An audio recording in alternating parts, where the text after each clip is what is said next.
Welcome back students to our online platform, that is our school's YouTube channel. So again we are ready with today's video. This video is for class 9th and the subject is science, and we are discussing the first chapter of physics. Overall this is a chapter number 8 and the name of the chapter is motion. So as we have discussed motion, rest, speed, velocity, distance, displacement as well as the acceleration.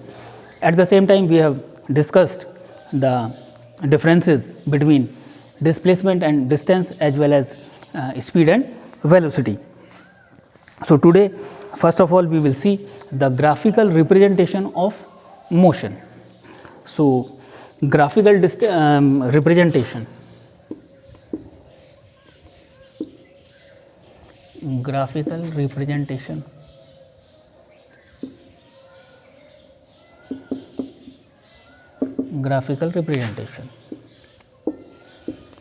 So we will take the graph will be like this. You can draw two lines. This side I will draw first of all the graphs, then I will tell you the remaining things. There are two axes, one is the horizontal one, this one is the vertical one. This is the time axis and this is the distance in all the things. Here it is the distance, this is the time, again here this is the distance, this is the time. So we can see that in the graph you will see the lines. Suppose this is 5, 10, 15, 20, 25, 30, 35, and distance is taken in meters and the time has been taken in seconds. So if these graphs we can call the distance time graph or DT graph. DT graphs means distance time graph. So if in the graph the line is there parallel to the horizontal axis or parallel to the time axis, then we can say that the object is at rest. Why the object is at rest? Suppose here the time is given 5 seconds, 10 seconds, 15 seconds, 20, 25. So at 0 the object was at 20 meters. After 5 seconds still the object is at 20 meters. After 10 seconds again the object is at 20 meters. After 25 seconds again the object is at 20 meters, means the position of the object has not been changing. So we can say the object is at rest. So this is the distance time graph representation for the object which is at rest, means the object is not in the motion. The second graph, when the object is under uniform motion. When the object is under uniform motion, we will see a line, a straight line inclined to the horizontal axis, means making some angle. Here any angle can be there, theta 30 degree, 40 degree, 45, 60, means less than 90. If the straight line is inclined at the horizontal axis, means the time axis, then we can say the object is under uniform motion.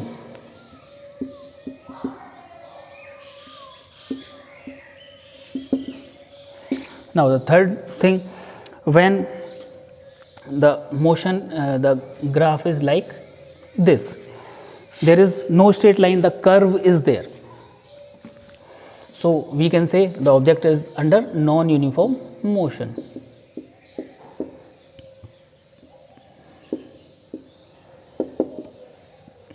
The graph, the distance time graph cannot go downwards.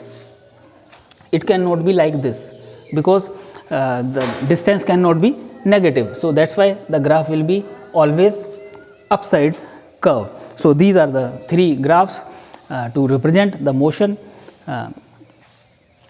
in the graphical form. So first one is when the object is at rest, means the graph, the line is parallel to the time axis. Second one, the line is, there is a straight line and inclined at the time axis. And third one, there is no line, there is a curve only. If curve is there, then we can say the object is under non-uniform motion. At the same time, I will recall you the definition of uniform motion as well as non-uniform motion. The uniform motion is the motion in which the object is covering the equal distance in equal intervals of time, however small be the time interval. वो पर second देख लें हम, पर minute देख लें, per hour देख लें, पर डे देख लें, the distance covered should be same. If the distance covered in a given interval of time, however small be the time interval, is not same, then we can say the object is not in the object is not under uniform motion, means the object is under non-uniform motion. At the same time, some of the questions are given within your chapter, means some questions are given in text, questions are there, means in between the chapter some questions are given.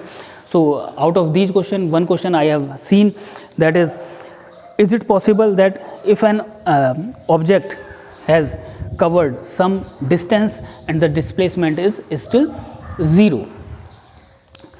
Is it possible? Yes, it is possible. If the object has started from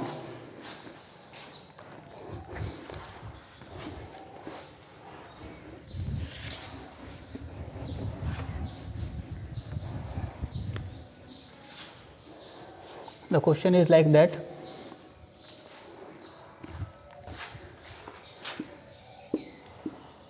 is it possible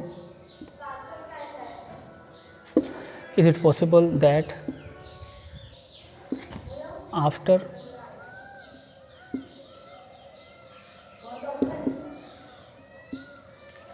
covering some distance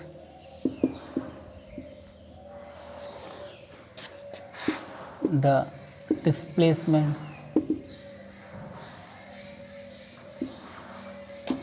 is 0? Now the answer is yes, it is possible. But how it is possible? Suppose any object started from point A and it went to point B, means like this, then again after reaching point B, coming back to point A से B पे गए, B से हम वापस आए. Suppose the distance between A and B is 10 meters. So distance covered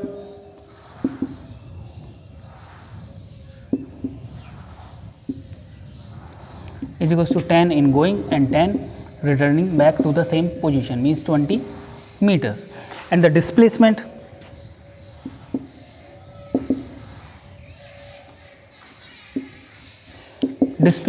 is the shortest path between the initial point and the final point. We have started from A and finally we reached again at A. So A is the initial point and as well A is the final point. So what is the shortest path between A and A? That is 0.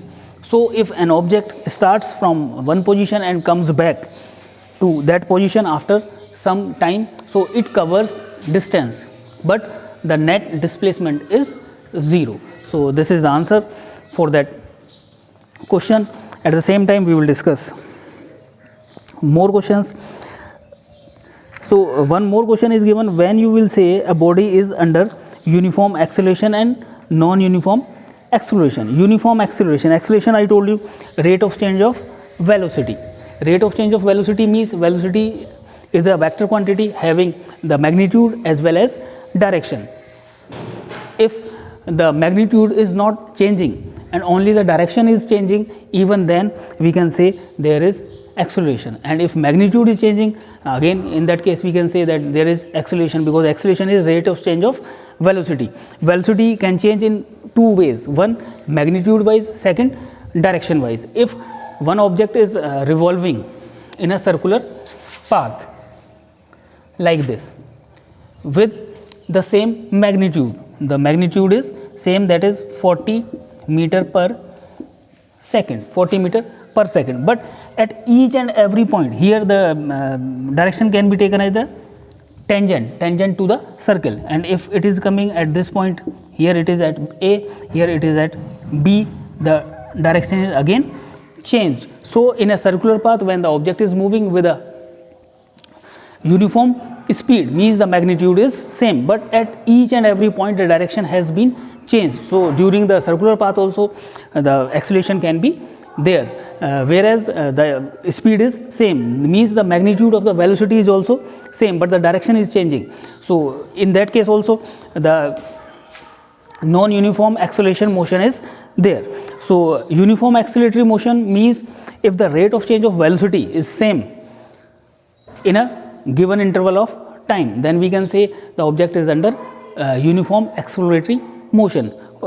That means the rate of change of means either velocity can increase or velocity can decrease, but the rate of increase or rate of decrease should be same.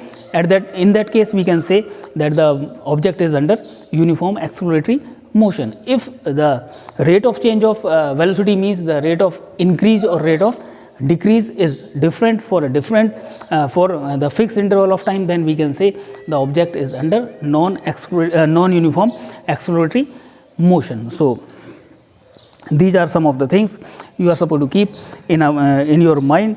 At the same time, I want to tell you that tomorrow there is Saturday and day after tomorrow there will be Sunday. So on Saturday and Sunday there will be no online classes. Additionally, on Monday we are having the festival, that is Raksha Bandhan. So on Monday also there will be no online classes. So we will be back with the new videos on Tuesday.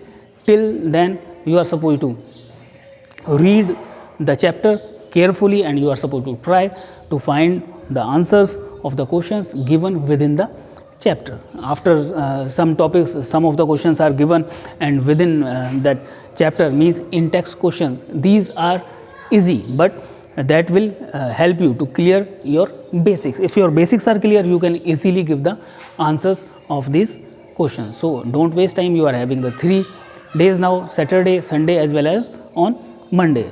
You are having the homework in maths as well, and you are having the homework in science as well. So you are supposed to try the in-text questions, and on Monday, on Tuesday again we will be back with the new videos. Till then, thank you very much.